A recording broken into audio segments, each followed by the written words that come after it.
Hello entrepreneurs, welcome to NOBOSS TV Discussion 7. Let's get started. Now that you've established your product line, this discussion will focus on the type of business you're starting and the direct expenses to produce your product or provide your service. Business types are essential to classifying a registered business for tax, industry, and statistical purposes. There are three main categories to for-profit business types. Manufacturing means that you build and make the products you sell. Reselling means you purchase products at wholesale and resell them at retail. Service businesses provide the non-tangible products. Basically, you do something for a price. Now, a business could easily be a combination of these types as well. And you'll see combinations when a business sells a product and offers the repair and maintenance services or the technical support services. Direct expenses are the direct cost to produce the product or provide the service. So we're not talking about the utility bill or the rent on office space. Expenses directly related to creating your product or service. Manufacturers need raw materials to create the finished product, like the ingredients to a cake. Building your product takes time, so you'll also need to add in the cost of labor as well. If it takes you 2 hours to make your product and you pay yourself $10 an hour, then that's $20 in labor costs. And finally, any other expenses involved in the building of your product needs to be included, like the cake decor that says "Happy Birthday." While it's not an ingredient needed to bake the cake, nor does it affect the time and labor of baking the cake, the decor is a direct cost to giving the customer the product they ordered. I've identified them here as other. However, you will identify each of those costs individually, both in the workshops and on your business financial information. For manufacturers, you want to use the manufacturing worksheet included in the Workshop 1 download. There is also a video tutorial for how to use, edit, and get the most out of this document. If you're reselling merchandise that you've purchased wholesale from a vendor, you may treat that inventory you purchase in one of two ways. Resell the merchandise at a retail price. Pretty straightforward, right? You want to use the resell worksheet provided in Workshop 1 to list each inventory item you intend to stock. If you're enhancing the merchandise before you resell it, you may prefer the manufacturing worksheet. To give you an idea of what enhancing products could be, I used to have a client that hand-painted Dr. Scholl's sandals. Easy, cute, and one of a kind. Hey, remember when embellishing jeans and denim was a big thing? That's still a really good idea. If you're providing a service based on time, labor, or usage, then you're a service provider. Services are generally intangible because it is the sale of time and labor. This could be consulting, bookkeeping, internet speed, or usage, for example.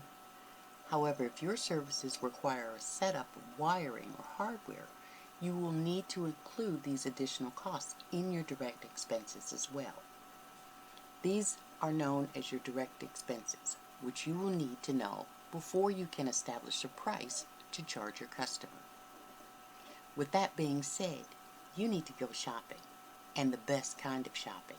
One that doesn't cost you any money right now. Find suppliers for your direct expenses.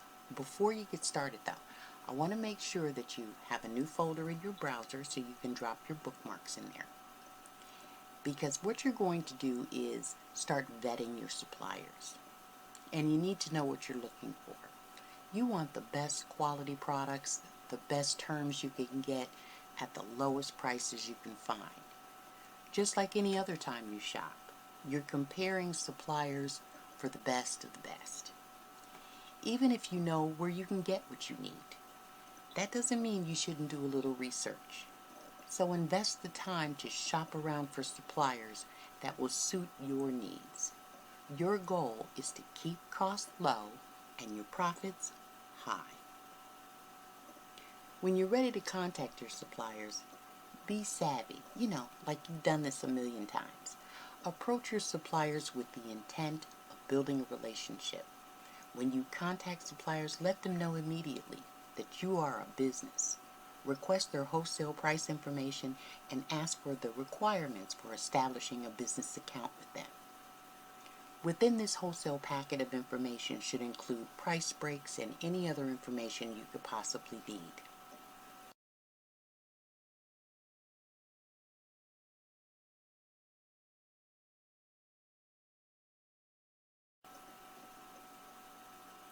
You may choose to email directly or through their website for more information that's not offered on their website. Write a standard email that you can copy and paste and save a lot of time. You may choose to call them directly. Write a brief introductory script, something like, "Good morning, this is Lisa with NOBOSS. May I speak to the representative regarding wholesale merchandise?" You may need to have them visit you or you visit them. And this is common in business-to-business transactions. One, because they want to make sure that you're actually doing business. And two, they want to build a relationship with you. And I know for a fact that UPS still does this when you're setting up a shipping account. So don't be surprised or even discouraged if you're starting a home-based business and a vendor wants to visit. You'll still get approved. Talk about your business, your customers, your marketing campaign, your sales volume, and your projections. This relationship that you're starting could be a lifeline for your business in the future. Don't be shy about asking questions. Suppliers offer vast information about your industry and the products they sell. After all, they're trying to make a sale with you.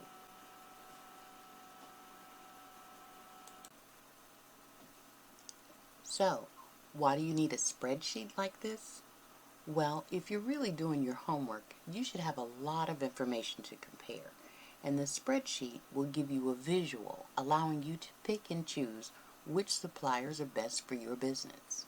The best merchandise, costs, terms, product options, whatever you deem important information to include on your worksheet. The worksheet also extends this information about your products and services, and it allows you to calculate total direct costs and ultimately the best selling price. In closing, once you've completed this task, I want you to compare what your competitors are currently charging to the direct costs that you've determined. This will give you an idea as to the profit range for your business. Now, you can charge whatever you want, but if you're in a business with established competitors, who do you think your customers are going to buy from? A new business with high prices or a recognized business with competitive prices? In fact, even undercharging too little may not be the best idea either. It may make your brand look cheap or unreliable. This concludes discussion 7, and I look forward to talking to you in the next video.